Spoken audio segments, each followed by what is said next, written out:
जय गुरुजी, शुक्राना गुरुजी, अनंतम अनंतम शुक्राना गुरुजी। ओम नमः शिवाय। शिवजी सदा साई। ओम नमः शिवाय। गुरुजी सदा साई। जय गुरुजी, शुक्राना गुरु। संगत जी, पैदोस वेद की कथा केवल एक कथा नहीं, कहानी नहीं, बल्कि भगवान शिव की प्राप्त करने का एक पवित्र माध्यम है।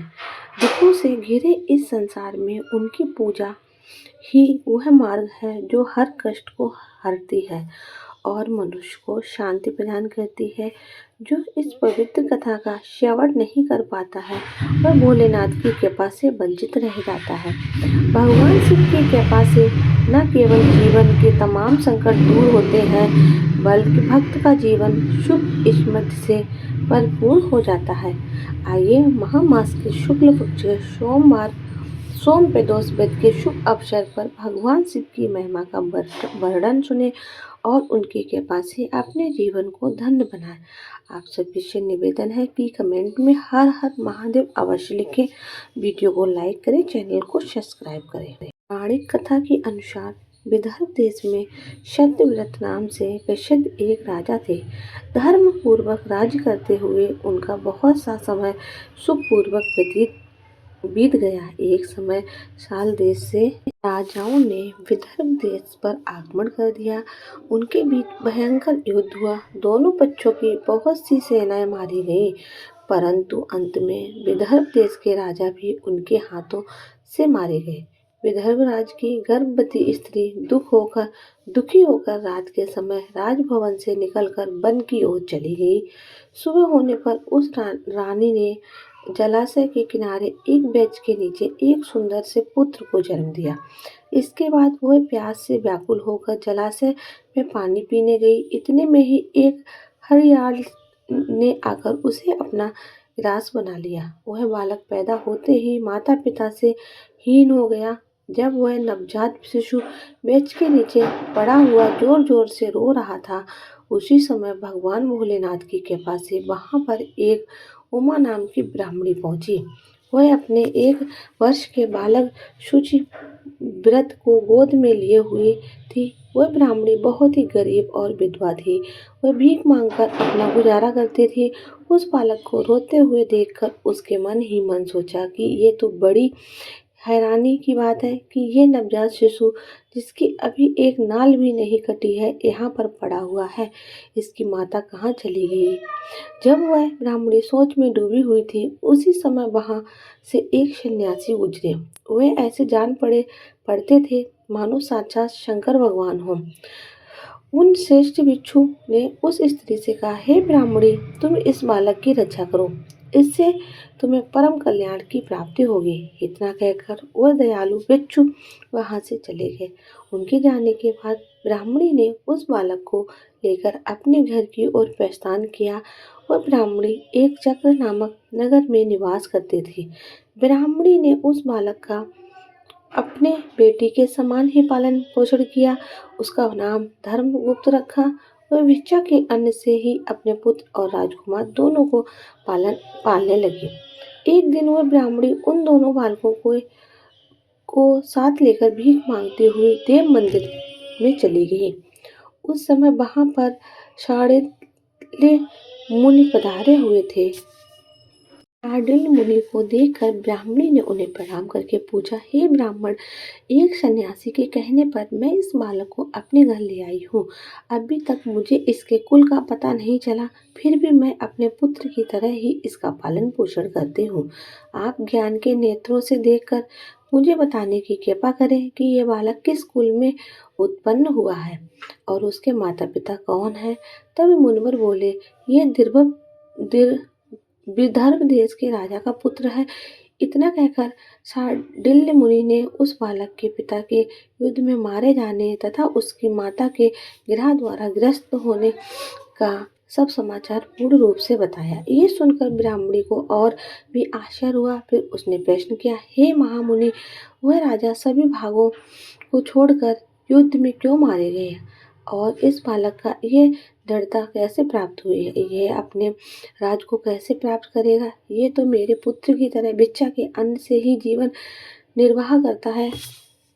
इसकी दरिद्रता के निवारण का क्या उपाय है?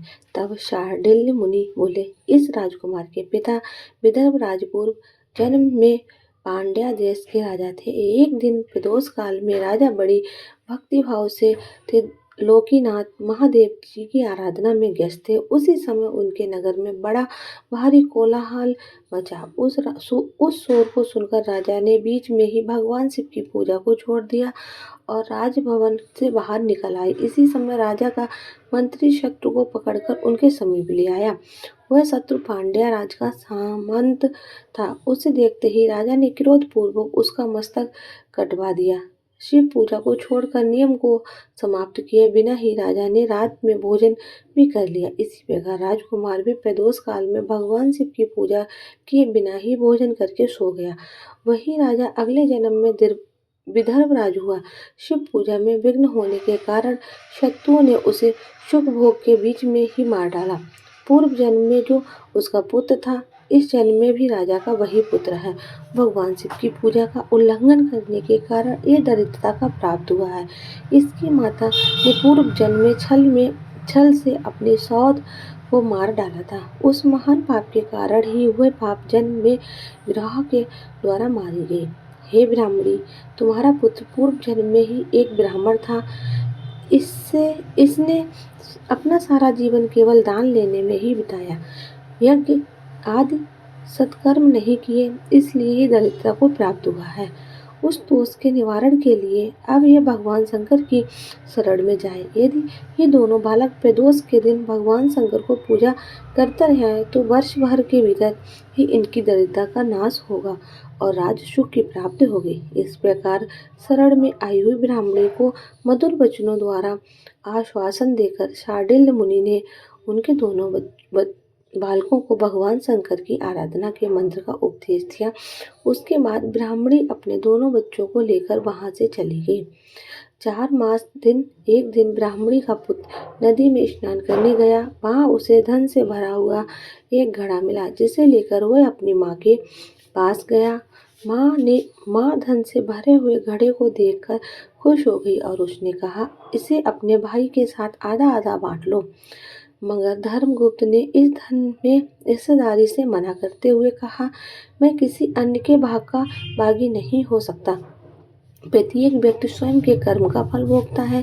इस प्रकार प्रसन्नता पूर्वक भगवान शंकर की पूजा करते हुए उन दोनों कुमारों का 1 वर्ष व्यतीत हो गया। एक दिन ब्राह्मण का पुत्र और राजकुमार वन में भ्रमण करने गए। मार्ग में उन्होंने देखा कि अनेक गंधर्व कन्याएं आपस में खेल रही थी। ब्राह्मण कुमार वहीं पर रुक गया और राजकुमार से बोला, हमें इससे आगे नहीं जाना चाहिए। ये गंधर्व कन्याएं हैं, किसी को भी अपनी ओर आकर्षित कर सकती हैं। मगर राजकुमार निडर होकर आगे बढ़ता गया। जब मुख्य गंधर्व कन्या ने राजकुमार धर्मगुप्त को देखा तो वह उनके प्रति आकर्षित हो गई। उसने अपनी सभी सखियों को फूल चुनने के लिए भेज दिया और राजकुमार के पास आने की प्रतीक्षा करने लगी। उसे अकेला देखकर राजकुमार उनके पास गया और उससे बातचीत शुरू की। उससे बताया, मैं विदर्भ देश का राजकुमार हूँ। मेरे माता पिता अब इस संसार में नहीं हैं और शत्रुओं ने हमारे राज पर कब्जा कर लिया है। तब कन्या ने अपना परिचय देते हुए कहा, मैं विदर्भ नामक गंधर्व की पुत्री हूँ। मेरा नाम अंशुम है और मैं गायन में प्रवीण हूँ। उसने ये भी कहा, मैं आपसे विवाह करना चाहती हूँ। इतना कहकर उसने अपनी मोतियों की माला निकालकर राजकुमार को पहना दी। तब राजकुमार ने पूछा, तुम राजपाट गवा चुके राजकुमार के साथ कैसे रह पाओगे और अपने माता पिता की अनुमति के बिना तुम मेरे साथ कैसे आ सकती हो? इस पर अशुभ ने बोला, चाहे जो हो जाए मैं वही करूंगी जो मैं चाहती हूँ। तुम 2 दिन बाद प्रातःकाल यहाँ आकर मुझसे मिलना। इतना कहकर वह वहाँ से चली गई। राजकुमार ने वापस आकर ब्राह्मणी और उसके पुत्र को सारी बात बताई। वो दोनों बहुत खुश हुए। 2 दिन बाद राजकुमार पुनः उसी वन में गया। उसने देखा कि अशुभ अपने माता पिता के साथ उनकी प्रतीक्षा कर रही है। तब गंधर्व राज ने राजकुमार से कहा, मैं कैलाशपुरी में गया था।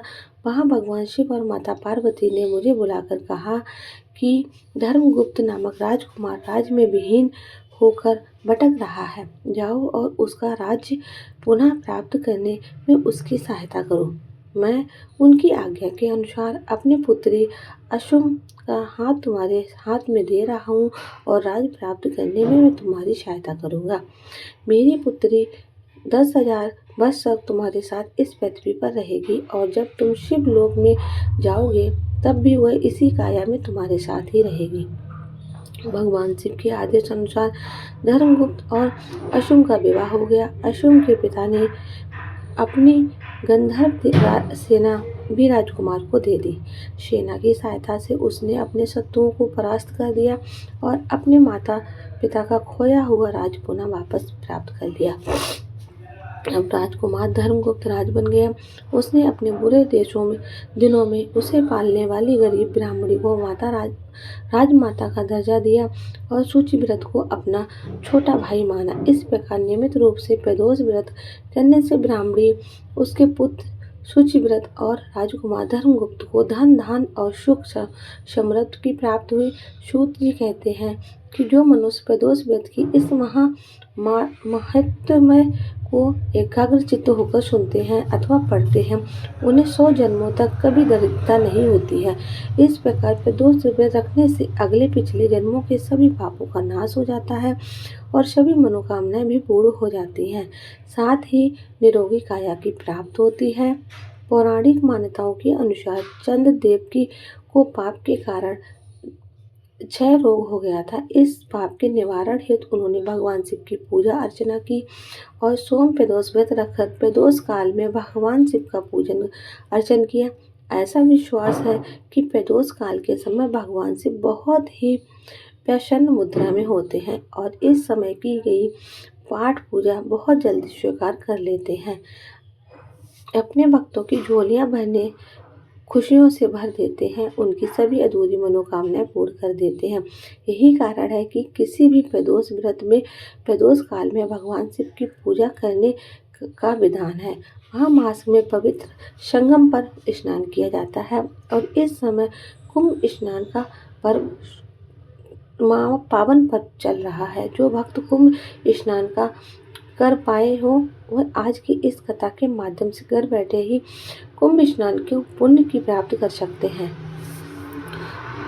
तो संगत जी, इसके बाद इस कथा का श्रवण जरूर करें। मिलते हैं आपसे अगले कथा पे या सत्संग पे। तब तक के लिए ओम नमः शिवाय। शिव जी सदासाय। ओम नमः शिवाय। गुरु जी सदासाय। जय गुरु जी। शुक्राना गुरु जी। जय गुरु जी। शुक्राना गुरु जी।